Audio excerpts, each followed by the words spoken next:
right, my AP literature friends, Kristian Kuhn coming at you, affectionately known as the Bob Ross of composition, with another student-facing writing workshop. Going to highlight today FRQ 3 from the 2023 Set 2 exam, Reinvention.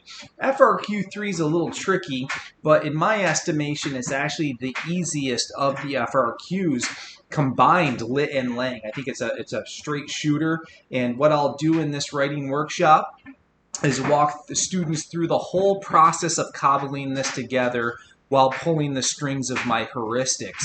So we'll take a look at how to put together the introductory paragraph, and usually I use the declarative or inverted heuristic, and then body paragraphs, as you know, we always proceed with the syllogistic method heuristic.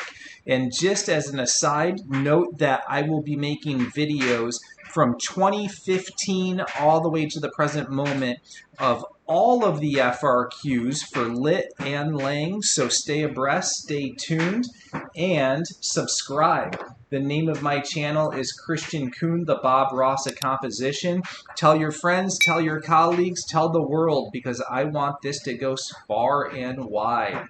The prompt for this particular piece is relatively straightforward, but let's unpack it and see what we're getting ourselves into.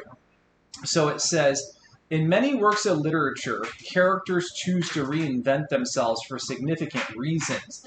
They may wish to separate from a previous identity, gain access to a different community, disguise themselves from hostile forces, or express more authentic sense of self. So then obviously you get to choose from your work of literature. The College Board gives you a list of possible texts to choose from just to sort of trigger your synopsis and get those firing. And maybe possibly you read something in class in that list and you're like, aha, that's the one I'm going to use. So this is very common fare as far as the College Board goes for FRQ3. The key diction there is reinvention. So we know our thesis statement has to have the word reinvent in it in order for us to get the thesis point, or some like word approximately akin to that. So immediately out of the gate, we have ourselves a blank piece of paper, a blank screen, and we pose the following question. So, how do I write the intro? And before I answer that question, I always tell students and teachers this. You got to Bob Ross your instruction. In order for this to make sense for students, I, a la Bob Ross, have to get to the proverbial easel and canvas and paint, and I'm air quoting there, paint with and for my students while using heuristics. Just like Bob Ross, who used the heuristic of the wet on wet technique every single time he approached a natural landscape. For expository writing, I always use the declarative and inverted thesis heuristic and the syllogistic method heuristic for the body paragraphs, and then we just kind of tag a conclusion on it with some of my favorite steps. And we'll walk you through the whole step, the whole process, so that by the end of the video, you should have a clearly demystified picture as to how to put this together. So let's first talk about the introductory paragraph and what I mean by declarative and inverted. Usually on the AP Literature exam, my students always invert the thesis. But just in case you want to get adventuresome, I'll show you the declarative. So for simplicity's sake, uniformity, time, economy, they just sort of systematically invert. And it keeps the process really easy, but some of my students do like this declarative option for FRQ3. So what you'll do is begin with the thesis. So you'll say something about reinvention right out of the gate, get anchored in it. And then what you do is provide a little bit of context and background. You unplug the thesis statement a little bit. You don't want to get into a plot synopsis of the text you're choosing. That's not the appropriate space. Just context and background so that we're situated within your thesis. The other thing that you're going to want to do is sprinkle in some Tier 2 level vocabulary, and what I mean by that is your average run-of-the-mill SAT level caliber words. In my class, my students go through an intensive word study academy. Usually when they enter my classroom after Labor Day, the beginning of September, their vocabs are pretty low and pretty minimal. So I have yeoman's work in terms of filling that vocabulary void. So over the course of the academic year, I see my students' vocabs grow exponentially over time. It just takes a lot of concerted effort, and the kids that buy in and give me an iota of effort make great progress with this. The other thing that I'm kind of known for is my work with sentence constructs, working at sentence level. I use a book called Strunk and White, Write It Right with my students. And Strunk and White espoused the idea of something called rule number 18, in which there are 12 different sentence types. So there's 12 different ways to cobble together a single sentence. And they also assert that there's 20 ways to pattern those types. So again, over time, through my Nuance Academy, my students become syntactical ninjas and can do some crafty things at sentence level, which positions them nicely with the vocabulary, the grammar, the punctuation, the syntax, their ability to read, the breadth of their knowledge, to be in contention for that elusive sophistication point, right? Even though that's a bear to get, I want my students to contend for it every single time. So introductory paragraphs also are going to be 4 sentences long when you use my heuristics. So we can flip that upside down on its head and end with the thesis. So our sentence that is going to include the word reinvention is going to come last. So you begin with the context background. You may even start with a hook or an analogy if the poetic muse has visited you come test day. Same thing, you're going to drop in the tier 2 without gooning out. You got to stay in your lane, stay in your wheelhouse with that. Don't sound pretentious, don't sound contrived, and wield those sentence constructs so that you have voice, rhythm, and flow. All right, friends, students, let's take a look at exemplar number 1. What I'll do is read it, and then I will unpack it for you and tell you exactly how I'm manipulating my heuristics. So here it is. Just as established products and brands lose their original luster over the course of time, individuals likewise need updating to feel alive and vibrant. Given the fact of this compulsion, one periodically needs to spend ample time at the drawing board refreshing and reinventing. Without taking these measures, qualities and traits like complacency, boredom, and stagnancy take root in the individual that ultimately enslaves one to time and space. One character who fully grasps the concept of the need for reinvention is Edna Pontellier in the novella The Awakening. So you can see here, my last sentence is the thesis statement. Therefore, this constitutes an inverted thesis. So I start off with the context and background, just sort of situate everything to land my punchline in that last sentence. This is typically what my students do. I would say 9 out of 10 students approach it this way. And it seems to work every single time for them. Declarative is a little tricky. So you can see that in terms of my vocab, it's up. I like words like luster. It has, vibrant, compulsion, periodically, ample. Words like that, right, bode well. Complacency, stagnancy, enslave. So you don't want to overdo it, but I'm totally in my lane in this one. My sentence constructs also are supple and they flow nicely. One of the things I tell my students is this: please don't parallel your syntax in the introduction. There's really no need for it, especially given that it's only 4 sentences long. So pay attention to the sentence that you dropped and then follow it up with a different varied sentence that comes after it. That way you should get some good voice rhythm and flow going. That parallelism creates a droning tone that kind of sounds like da-da, da-da, da-da, da-da, da-da, da-da, and you don't want to do that. So again, it's just that that way, so to invert. So that might be confusing, so let's do it again and take a look at exemplar number 3. The reinvention of one's life is like marching off the edge of our maps into untraversed terrains. Not only can such revisionist endeavors be terrifying, but they can also be incredibly rewarding and fulfilling. Because life can slip into mundane complacencies, sometimes it is essential to summon one's inner architect to rebuild the entire foundation and structure. One character who radically reinvents herself is Celie in Alice Walker's novel, The Color Purple. So he wants you to see patterns here, right? Patterns are important. The last sentence in this one really closely mirrors the last sentence of the first. I usually end my introductions by stipulating which text I'm going to focus on, right?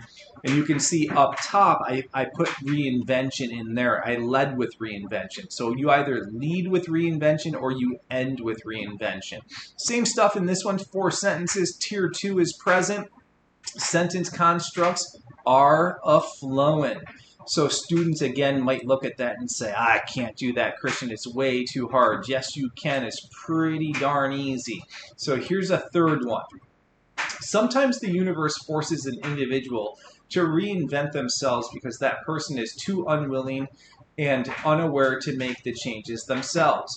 Whether it be a freak force of nature, God, or some sublime higher power, unforeseen circumstances invariably require individuals to reassess the trajectory of their lives. Illness, death, and loss of something cherished tend to be the usual culprits behind the face of forced reinventions.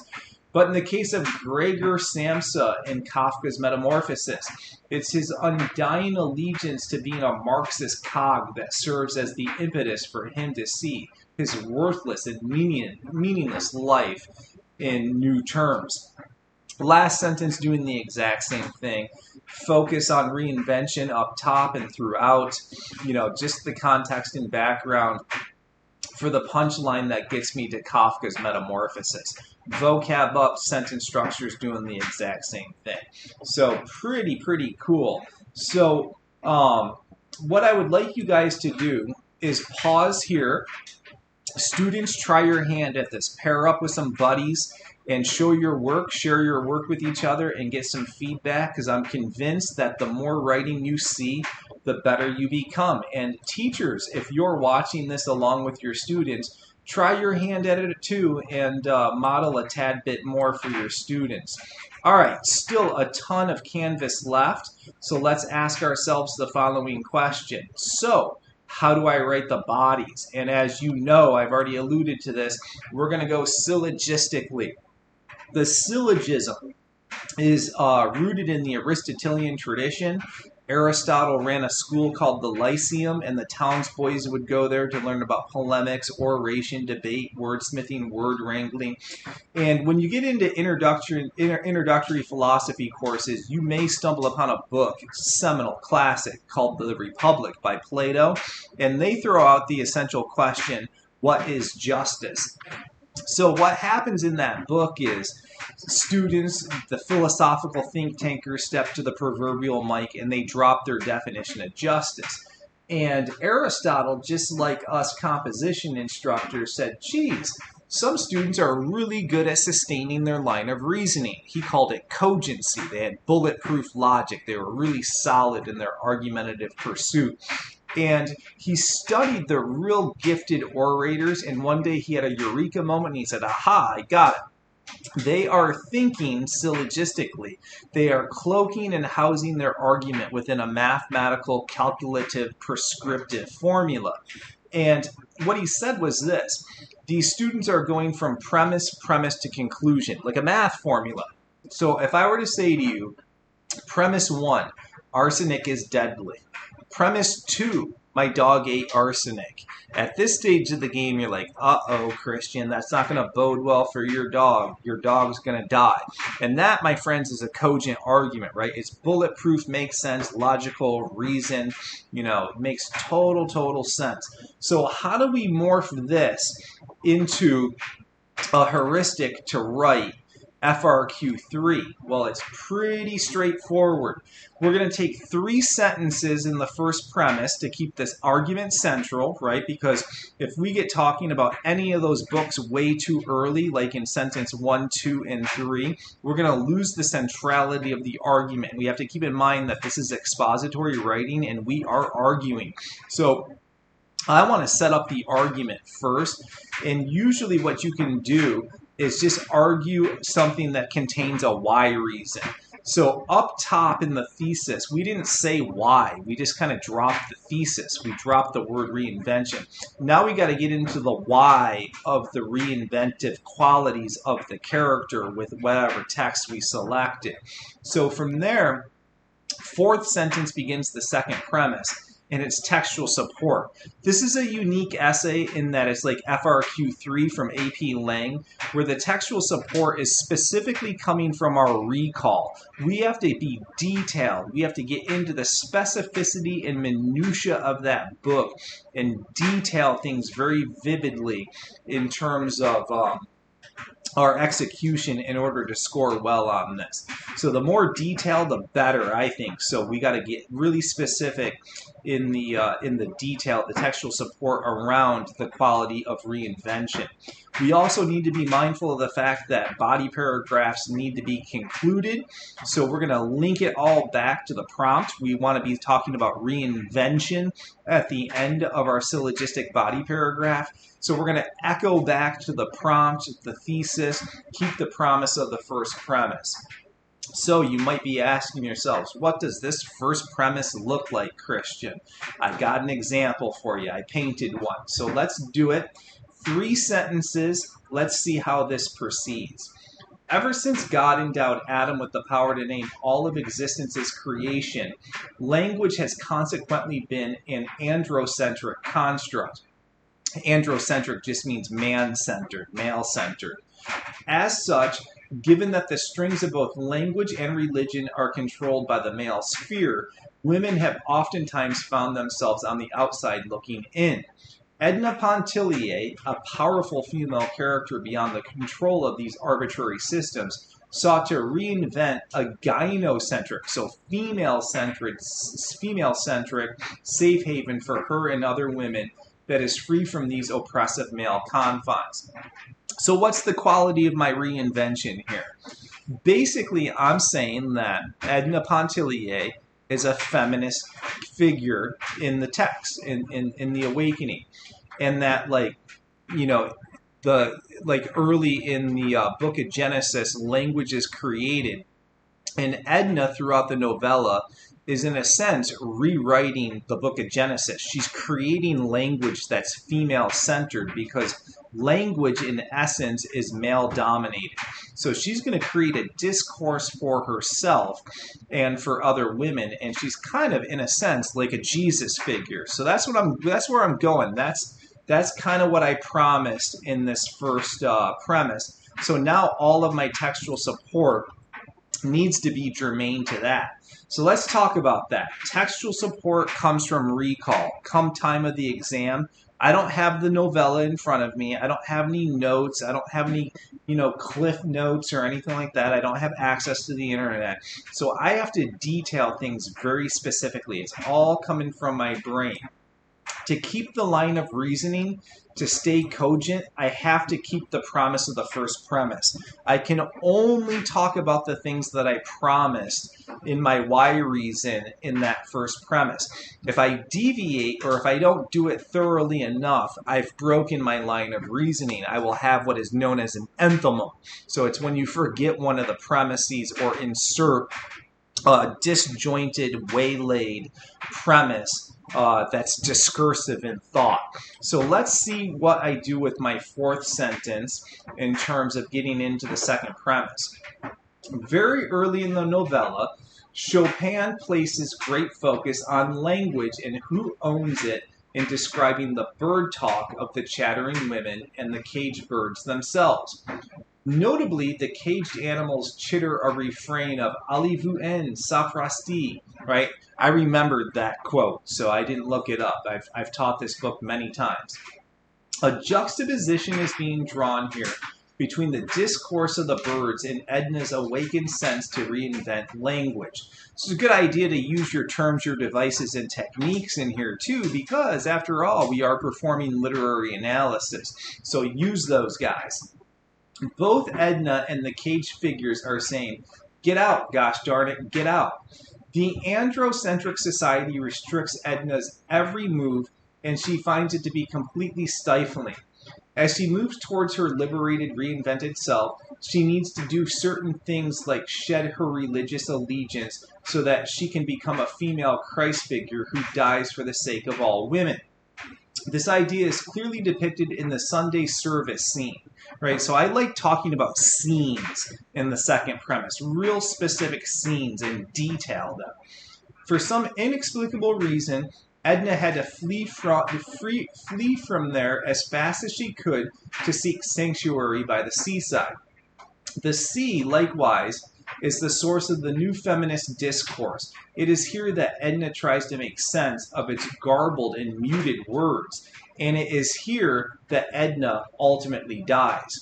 I'm not done yet because I haven't focused enough on reinvention, so I got to conclude this thought and tie this all back to the qualities of reinvention.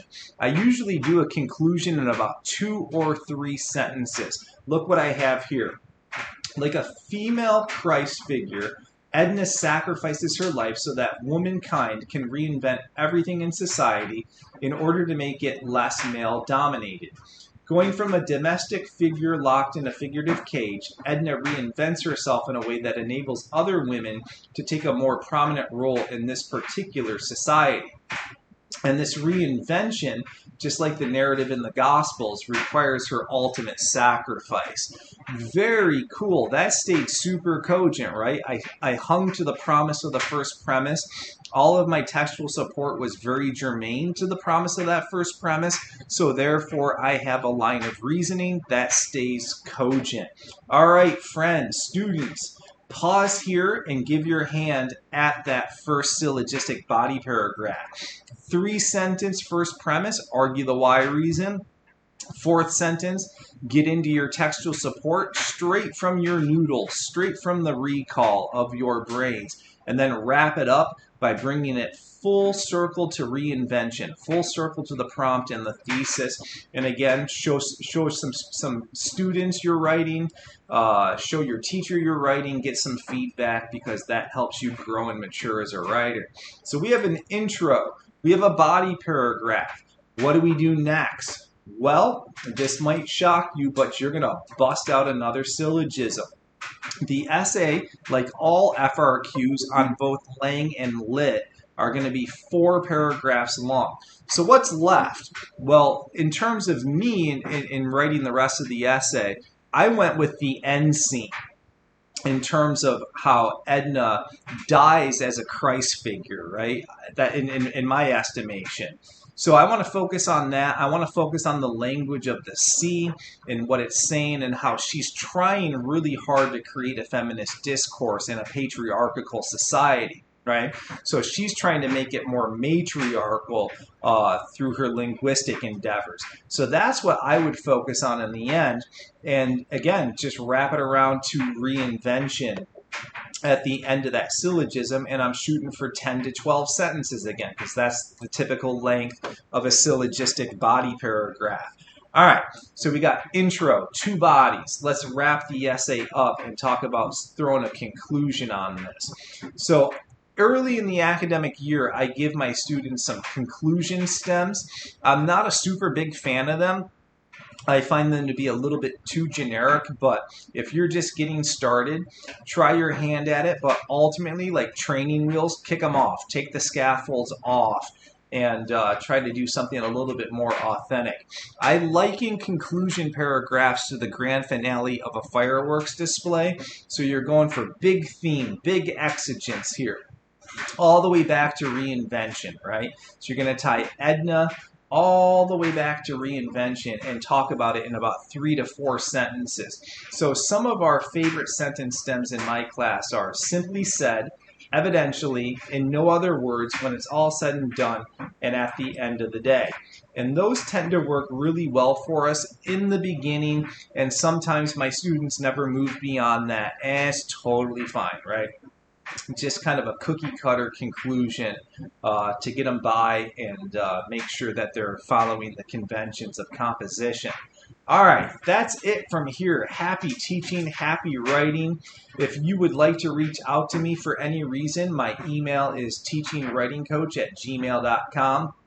Note that I'm a lead teacher for the National Writing Project. I present often with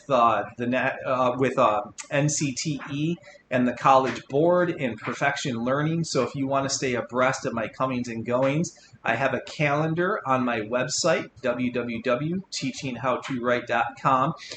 So some of the PDs are free. Actually, most of them are free. Some are for a nominal fee. So you can check that out. And again, if you have any questions, just drop me an email. Now, for students, I have a tutoring company that I call Write at Ivy Writes. I got my graduate degrees from Brown University, and I'm very skilled at getting kids to write super crafty, super successful college personal statements. So if you have aspirations to go to college and want to bang out some really good personal statements and supplements, I'm the guy to help you out. I also have taught AP Lang and Lit for over 2 decades. So if you're looking to score well on these exams, reach out and we'll talk about my tutoring opportunities. So Write at Ivy Write, and again, my email is teachingwritingcoach@gmail.com. All right, so as I said, I'll be going all the way back to 2015, covering all FRQs. So come back to the channel often. I'll be dropping videos on a regular basis. Take care for now, and I'll see you at the next writing workshop.